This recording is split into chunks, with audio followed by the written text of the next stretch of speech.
Hi, Chris Good here. This is a video essentials lecture on opioids. Now, two students decided to present on both morphine and heroin, and I just wanted to add and maybe repeat a little bit of that in this talk, and I'll try to get through it quickly.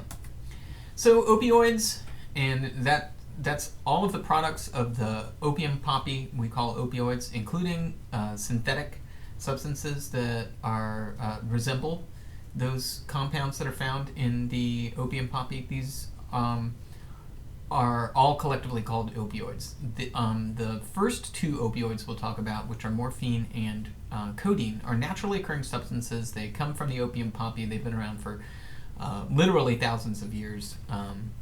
They're analgesics. They relieve pain and suffering. They have other medicinal uses. They are often associated with a pleasurable feeling. They are anxiolytic, and they also have a long history of recreational use and abuse and addiction.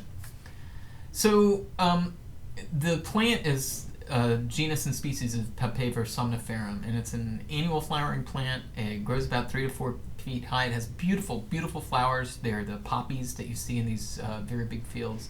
And at a certain time of the year, not when they're flowering, but before the plants flower, certain steps can be taken to harvest the opium from the plant and then extract the morphine, codeine, and then further refine that. So basically what you do is you score the pods of the opium poppy, and here's a better picture in the center down here, and this little sort of resinous sap starts to ooze out of them. That's it. That's opium. And basically you cut into the plant, you let the stuff seep out, you go back later and scrape it off, and that's what opium is. That's raw opium, and it's got morphine and codeine in it. And you see some sort of black tarry stuff in the lower right-hand corner of the screen right there. That's raw opium right there. It's after a lot of liquid is evaporated, it takes on this gummy, tarry sort of look. Like we said, morphine is the active ingredient in opium. It was isolated in 1806. It's about 10 times as potent as opium, and that makes sense because by mass it takes up about 10% of raw opium. That's what morphine is. One of the presenters mentioned that it's named after Morpheus, the god of dreams. It does induce sort of a dreamy, blissful state. In 1832, another alkaloid of opium that's in opium was discovered. They called it codeine, which is from the Greek word for poppy head. That's where the opium comes from, is the head of the poppy plant. Incidentally, depending on state and local laws, you may be able to grow opium poppies for decoration. It's just illegal to harvest the opium for them. I don't know what the law is in Georgia, but it may vary from county to county, so check your local ordinances before you plant these plants, lest you end up spending some time doing time. Morphine has been medicinally incredibly useful, incredibly clinically useful. It has a very well-known potency. It's easily purified from raw opium. Its use spread due to two developments. One was the hypodermic syringe, which allowed you to inject it directly into the blood. And the second was the application of that syringe during wartime. So this is a drug that we'll see later on, eliminates pain, makes you feel good, clears up diarrhea-type diseases because it's constipating, and really doesn't do any harm to organ systems as long as you stay below the lethal dose, which suppresses respiration. So it's not particularly cardiotoxic. It's not particularly toxic to the liver or the kidneys. And except for the incredible potential to promote dependence and addiction to the drug, it's actually kind of a wonder drug. But, so many people became dependent on it. So many veterans were dependent on it after being wounded and then, having their pain relieved by the drug. The dependence on morphine became known as morphinism, or as the soldier's disease or army disease. That's dependence on morphine. Heroin is morphine, but as one of our presenters mentioned, it just has 2 acetyl groups added to it. This makes it more soluble in fat, and so it's able to dissolve through the blood-brain barrier much more easily, 3 times more easily than does morphine, which increases its potency by that much. So if it's 3 times as easy to get through the blood-brain barrier, that means it takes 1/3 as much heroin as it does morphine to have the same effect. Heroin is the brand name of this drug. The actual trade name, the generic name for the chemical, is diacetylmorphine. It just means 2 acetyl groups connected to this morphine substrate. It works like morphine, but because it's more potent, it acts more quickly. Interestingly, it was marketed initially as a non-habit forming substitute for codeine because they were using it at low doses. Of course, later we found out that people do get addicted to heroin. But, and I think the presenters mentioned this as well, it's not really a fait accompli. So if you're using heroin, it doesn't mean that you can't stop. Withdrawal is very unpleasant, but people do stop using the drug. So there's a case study that's mentioned in your textbook is American troops in Vietnam. Heroin was much more available then. The rate of use went up to about 5%. This is recreational use in American troops in Vietnam. It was very inexpensive there. It was much more pure than was found in the U.S. at the time. And a lot of users smoked or sniffed the drug. So we're not talking people injecting it. A lot of folks were using the drug in the way that it was used in a place at the time. And most of those users stopped when they returned to the U.S. and those percentages went down. So this whole experience showed us that under certain conditions, opioid use will increase. Recreational opioid use does increase, but dependence and compulsive use and irrevocable addiction is not completely inevitable under certain circumstances and among occasional users. Current sources of illegal heroin to the U.S. include Central and South America, and by far, U.S. heroin coming into the country comes mostly from South America, if you look at the pie chart there. But you see these other routes, Southwest Asia, so Afghanistan, Pakistan, these are the world's suppliers of illicit heroin to the rest of the world. So while our supply is dependent mostly on South America, Afghanistan currently supplies 90% of the worldwide heroin supply. And production has doubled when, after the U.S. installed Karzai as the interim president in Afghanistan. And here we get to a sort of conflict between U.S. foreign policy, right, which we have in Afghanistan. We're there because we're fighting the Taliban. We're fighting them because they, were aiding and abetting Al-Qaeda terrorists who were responsible for the September 11th, 2001 attacks on the United States. And the Taliban was, in control of the country at the time we invaded. But they were also keeping a lid on heroin production. We're not doing as fervent, I would say, a job as they were doing because we have other priorities in the region. So it's not that we want to promote heroin trafficking in Afghanistan. That's not why we're there. But because we're focused on other things, as is the Taliban at this point, the heroin supply has doubled. The production has doubled since we've been there. And again, U.S. drug policy is complicated. And here, it's complicated by our foreign policy and vice versa. Okay. We look at current patterns of abuse. About 0.1% of Americans report past year use of heroin. That number's been rising, and depending on the age group that you look at, that may be much higher.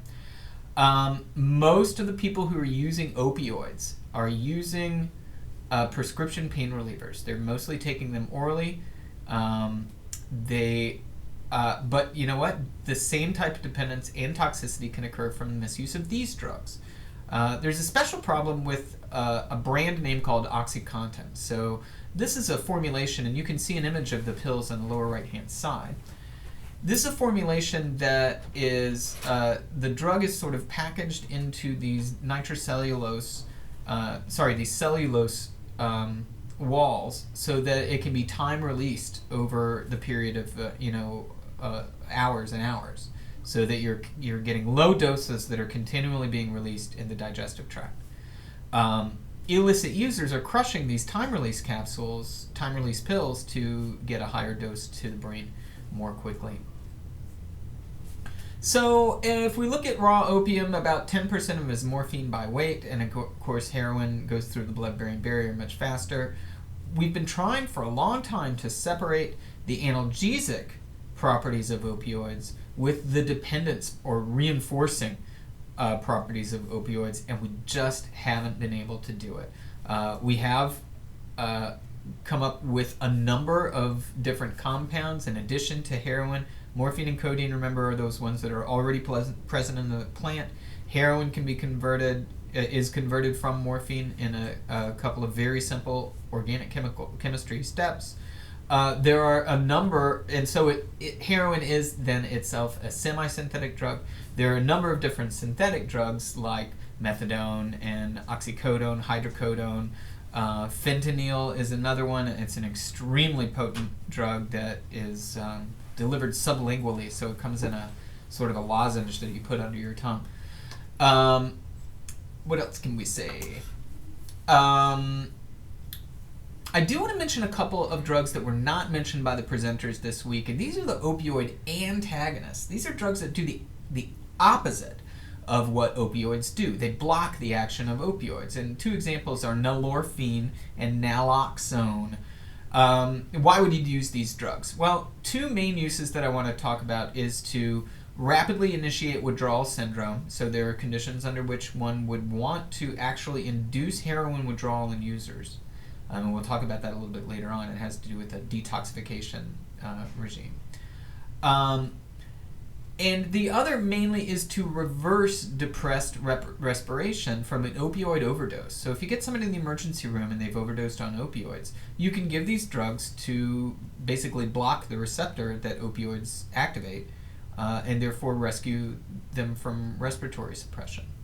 The first use that I mentioned, precipitating the withdrawal syndrome, an extension of that is to prevent dependent individuals from getting high when they're using opioids later on. So you can give these in advance or keep people on a low dose of naloxone, because if they indeed relapse and use again, they won't get high because the naloxone is blocking those receptors. It's dangerous to use, though. There are side effects, and we're going to talk about those when we discuss prevention and treatment. So opioids act on opioid receptors in the brain.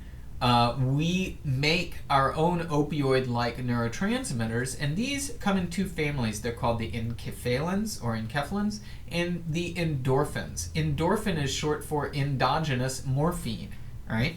So both of these are found in the brain. Both of them act on receptors, and it's a type of receptor that we've seen before. Natural and synthetic opioid drugs, both of those drugs work on the receptors in our nervous system that are there for the endogenous morphine-like chemicals.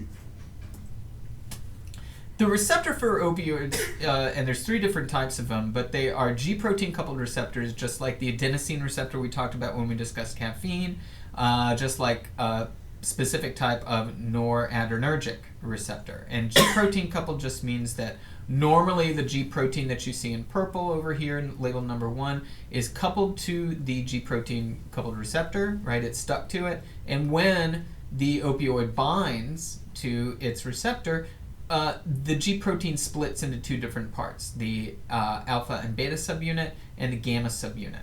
And this alpha subunit over here may then go ahead and activate some other enzyme like adenylyl cyclase, and there's many things downstream from there, not just as pictured here in this image, but there are other types of intracellular signals that can be sent that have a number of different effects. These receptors are not just found postsynaptically. So there are postsynaptic mu opioid receptors. That's primarily the receptor that's expressed in the brain, that's associated with analgesia. It's associated with reinforcement and reward of opioids.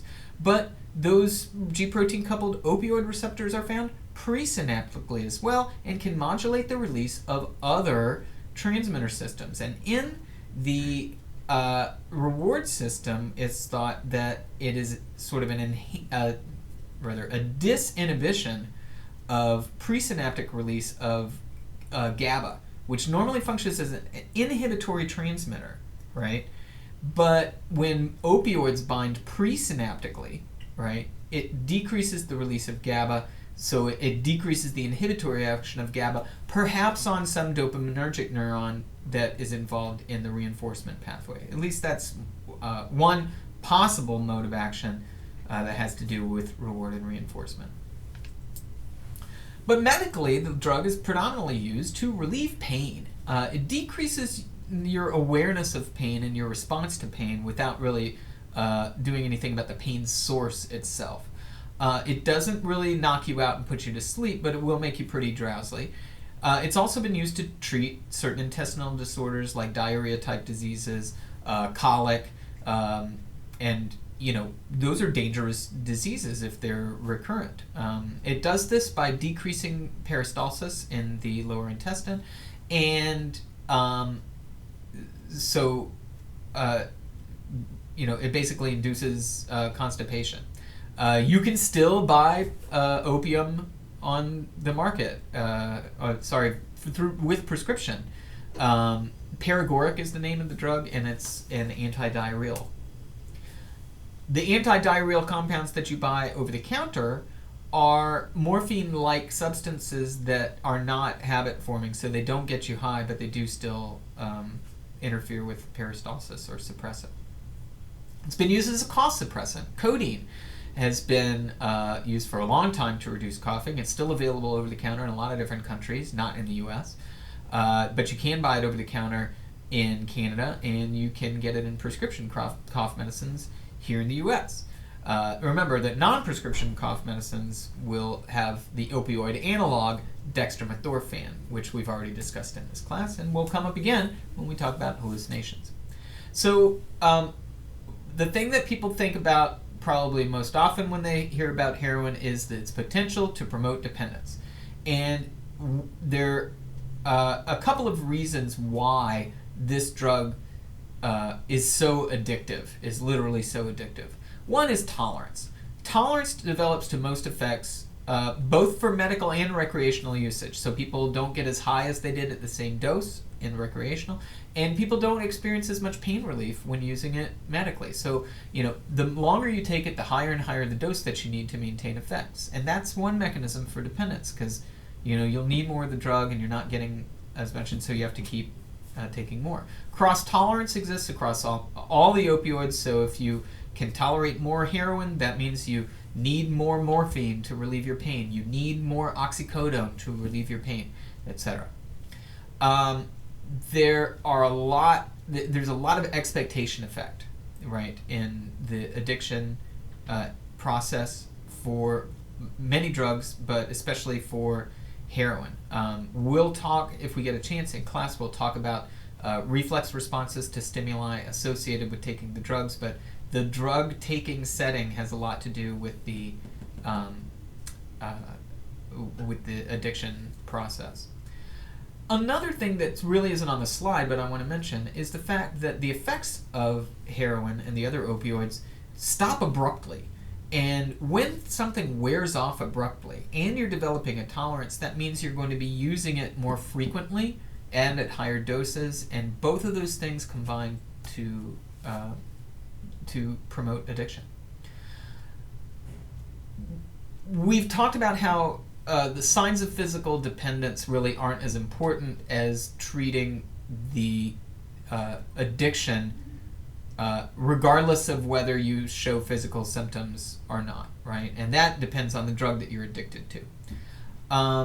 But people do talk about people having a physical dependence on heroin because the signs are so very obvious. So, and messy and very unpleasant. I mean, both of the presenters mentioned that it's like a stomach flu, but if you talk to somebody who's been through opioid withdrawal, they will tell you that it is much, much worse than a stomach flu.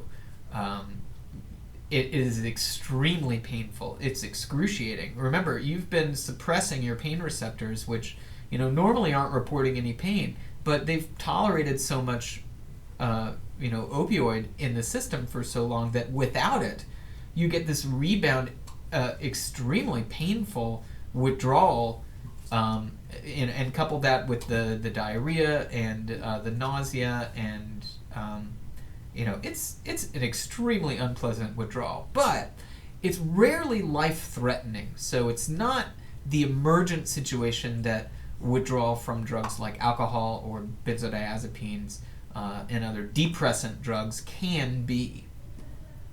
There are drugs to treat it. Methadone that is a synthetic opioid that will sort of mediate those, or moderate rather, those withdrawal symptoms. And withdrawing from methadone is less severe than withdrawing from heroin. Okay. This is a table that you can find in your textbook. The presenters also went over this, and you can see that the longer that you've gone without, having your normal dose, the more intense the withdrawal syndrome symptoms. So, there are also behavioral dependence symptoms that also have a physiological basis, so they're not purely psychological. But you can think about these things in terms of operant conditioning. So positive effects follow the use of the drug. You feel good when you use the drug, and so that's positive reinforcement. If you are experiencing withdrawal symptoms or you find yourself craving the drug, you relieve that. So you take away these bad feelings, and that's negative reinforcement. Negative doesn't mean bad. Negative means that you're removing something that increases the frequency of a behavior. You remove the withdrawal symptoms, it increases the frequency of your heroin use.